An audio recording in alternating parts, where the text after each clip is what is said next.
Last week, a woman in my neighborhood pulled out of her driveway in a brand new BMW 5 Series. Silver. Fresh off the lot. You could still see the dealer sticker residue on the back windshield. She works as a dental office manager. I know this because we've talked over the fence a dozen times. She's smart, she works hard, she's good with people. And I'm not judging her for the car at all. What I kept thinking about on my morning walk was one simple question. Does she actually know what that car is costing her? Not the monthly payment, the actual cost. Because those are two very different numbers and almost nobody in her life is telling her the difference. My name is Mason, and today on Mason Explains Wealth, we are going to do the math that the dealership will never do for you. We're going to figure out who can genuinely afford a $50,000 car in 2026. Not who gets approved, not who drives one home, who can actually afford it without quietly burning their financial future to the ground. Let's start with something the auto industry would rather you didn't think about too long. $50,000 used to buy you a premium-loaded top-of-the-line vehicle. In 2026, it barely buys you a mid-trim family sedan or a base-level entry luxury car. Here are real numbers. The average transaction price for a new car in America right now sits around $48,000. That's the average across all vehicles. But the moment you step into anything with a recognizable luxury badge or a well-equipped non-luxury sedan, you are at $50,000 before you even look at the options sheet. A BMW 3 Series starts at around $47,000 MSRP. By the time the dealer adds destination charges, a package or two, and their mandatory floor mats and window tinting line items, you are at $52,000 to $54,000 without blinking. A Mercedes C-Class, same story. Even a fully loaded Honda Accord Sport or a Toyota Camry XSE sits comfortably between $38,000 and $42,000, and those are not luxury cars. Those are sensible family sedans. The median household income in America in 2026 is approximately $84,000 a year before taxes. That means the average American household is being asked to spend roughly 60 cents out of every pre-tax dollar they earn in an entire year on one car. A car that will be worth significantly less within 5 years. And here's the part nobody says at the dealership. The $50,000 car is not the aspirational car. It's the entry point. The BMW 5 Series my neighbor bought? That's closer to $65,000. The Mercedes E-Class that's parked 2 streets over? $72,000. The Audi A6 with the good interior? $68,000. $50,000 in 2026 is the floor of the conversation, not the ceiling. Now let's talk about how people are actually paying for these cars because almost nobody is writing a check. The average new auto loan in America right now stretches close to 69 months. That's nearly 6 years. And for buyers in the $45,000 to $60,000 price range, nearly a third of those loans are being stretched to 72 to 84 months. 6 to 7 years of payments on a car that is losing value every single day you own it. Here's why dealers love long loan terms and why you should be suspicious of them. When a salesperson asks you, what kind of monthly payment works for you, and they will ask you that almost every time, they are not helping you budget. They are steering you away from the total price and toward a number small enough that you'll say yes. Because a $50,000 car at 7% interest over 84 months sounds like $754 a month, under $800, feels manageable, sounds reasonable, but let's do the actual math. $50,000 car. Zero down because most people don't have $10,000 sitting around. 7% interest, which is roughly the current average for new car loans. 84-month term. Your monthly payment is $754. Sounds fine. Here's what it actually costs. Over the life of that loan, you will pay $63,336 for a car that was priced at $50,000. That is $13,336 in pure interest.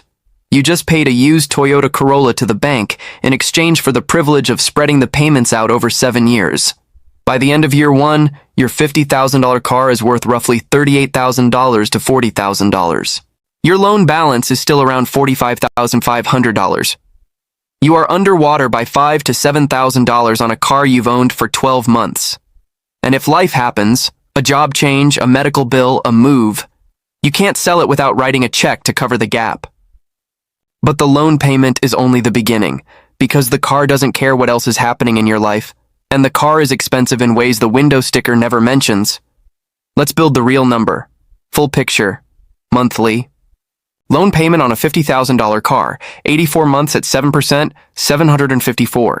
Insurance on a new $50,000 sedan, depending on your age, driving record, and location, you're looking at $160 to $220 a month.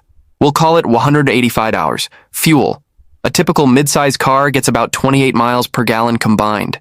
At 15,000 miles a year and roughly $3.80 a gallon in 2026, that's around $170 a month. Maintenance. Oil changes, brake pads, tire rotations, the unexpected. Budget $80 a month if everything goes well. Tires. A good set of tires for a mid-size sedan runs $600 to $1,000 installed, and you'll need them every 40,000 to 50,000 miles. That's roughly $20 a month amortized, more for a performance or luxury vehicle. Registration, taxes, fees, another $60 to $90 a month depending on your state. Total real monthly cost of owning a $50,000 car, approximately $1,270 to $1,350 a month, every month, for 7 years. And then there's the number nobody wants to put on paper: depreciation. Your $50,000 car loses roughly $8,000 to $10,000 of its value in the first 12 months alone. By year 5, it is worth somewhere between $22,000 and $26,000. That value didn't go anywhere useful. It just evaporated while you slept. Let me show you what this looks like inside an actual household budget, because numbers without context are easy to dismiss. Meet James and Priya. Combined income of $95,000 a year. That puts them above the national median. James is a project coordinator at a mid-sized construction firm. Priya is a pharmacist working 4 days a week while their youngest is still in daycare. They have 2 kids, ages 4 and 7. They rent a 2-bedroom apartment in a mid-cost city and have been saving slowly toward a down payment on a house. Last spring, Priya's 8-year-old Honda Civic finally needed a transmission repair that cost more than the car was worth. They decided to replace it. They walked into a dealership, got approved for a $49,500 Toyota Camry XSE, and signed a 72-month loan because the 84-month payment made them nervous. The salesman said they were approved and congratulated them on a smart, practical choice. Here is what their monthly budget looks like now. After taxes, James and Priya bring home approximately $6,100 a month combined. Rent is $1,150. Daycare for the youngest is $1,400. Groceries for a family of 4, $900. Utilities and phone, $320. James's older car payment on a paid-off 2017 Honda Pilot cost them nothing in loan payments but $140 a month in insurance and fuel. The new Camry, all in with loan, insurance, gas, and maintenance, $1,260 a month. That leaves $330 a month before anything unexpected. No emergency fund contributions, no retirement savings, no kids' college fund, no date nights, no buffer. 3 months later, the building raises their rent by $150 because that's what buildings do. They absorb it. 4 months after that, the Pilot needs a $900 brake job. It goes on a credit card because there is no savings cushion. The dream of buying a house is now quietly pushed back another year or two because the down payment fund never gets refilled. Priya made a completely reasonable, responsible-looking car decision. The salesman was friendly, the car is reliable, nobody did anything wrong on paper, but the math, the full math that nobody spread out on the table in the dealership that afternoon, made their financial life significantly harder for the next 6 years. Now here is where it gets a little uncomfortable, because I want to talk honestly about the gap between what we buy and what we actually need. The $50,000 car market in 2026 is largely driven by people who genuinely do not need a $50,000 car for transportation purposes. That's not judgment, that's just data. J.D. Power and various automotive research groups have consistently found that the majority of new car buyers in the $45,000 plus price range drive mostly solo, commute under 30 miles per day, and the single most cited reason for their purchase is how the car makes them feel, rather than any functional requirement the vehicle uniquely solves. That's not a character flaw, that's human nature. We are wired to signal status. We are wired to feel something when we sit in a well-designed interior with ambient lighting and a screen that responds to our voice. The problem is that in 2026, that feeling costs $300 a month and runs for 7 years, and the people buying it most aggressively are not the top 10% of earners who can absorb it without strain. They're middle-class households making $70,000 to $100,000 a year who are financing the feeling on a loan term that outlasts most romantic relationships. This is the part that, if you take nothing else away from this video, please take this. Let's say instead of buying the $50,000 car, you bought a reliable 4-year-old used Toyota Camry or Honda Accord with 45,000 miles on it. You can find one in 2026 for $22,000 to $24,000. Total monthly cost all in, loan, insurance, fuel, maintenance, is around $600 a month. Compare that to $300 a month for the new car. The difference is $700 a month. Now take that $700 every month and put it into a basic S&P 500 index fund. Nothing exotic, just the market. The S&P 500 has historically returned around 8% annually over the long run. $700 a month invested for 30 years at 8% average annual returns gives you approximately $1.04 million. That is a retirement. That is financial independence. That is leaving something behind for your kids instead of leaving them your payment history. The new car does not give you that. The new car gives you a depreciated asset, a 7-year payment, and the faint smell of new interior that fades in about 3 weeks. I'm not saying never buy a nice car. I'm saying you should know, really know, what it actually costs. Because the $50,000 price tag is the smallest number in the equation. So let's answer the question we came here for. Who can actually afford a $50,000 car in 2026? Under traditional financial guidelines, the rule is to keep total transportation costs, including loan, insurance, fuel, and maintenance, under 15% of your gross monthly income. More conservative advisors say 10%. Let's use 15% as the reasonable benchmark for someone who genuinely enjoys their car and is willing to spend a bit more on it. At 15% of gross income, to afford $300 a month in total car costs, you need to earn approximately $104,000 a year. That's before tax. And that number assumes you have no other major financial vulnerabilities, no credit card debt, a functioning emergency fund, and retirement contributions already in place.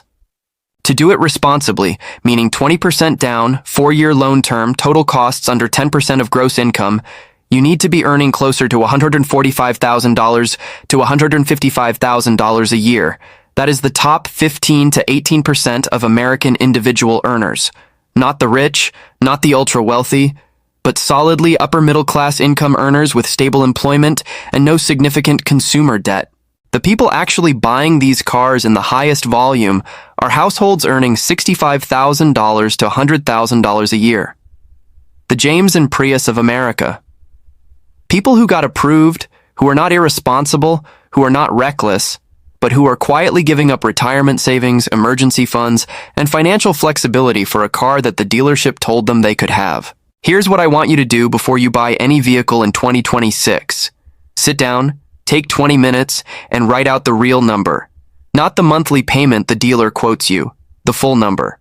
Loan total, interest paid over the life of the loan, insurance, fuel per year, estimated maintenance, tires, registration. Add them all up, then divide by 12.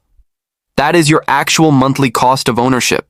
Then compare that number honestly to your take-home pay, your rent or mortgage, your existing savings rate, your emergency fund. Ask yourself one clear question. Can I genuinely absorb this, or am I just approved for it? Because being approved and being able to afford something are two completely different things. The bank's calculation includes you stretching. It includes you skipping things. It does not include your retirement. It does not factor in your kid's future. It just wants the payment made on time. The car industry is not selling you transportation anymore. It's selling you an identity at 7% interest over 7 years. In every showroom, every carefully crafted monthly payment conversation, every "you're approved" is designed to get you to yes before you do the math. If you can genuinely afford the $50,000 car, buy it with clear eyes. Enjoy it. There's nothing wrong with spending money on something you love when the rest of your financial life is solid. But if you're stretching, if you're doing the payment calculation in your head and ignoring the full picture, The bravest financial decision you can make in 2026 is looking at that sticker, looking at the salesman, and saying, "Not today. I'll keep my retirement instead." That's Mason Explains Wealth. If this video made you think twice, share it with someone who's about to sign paperwork. See you next week.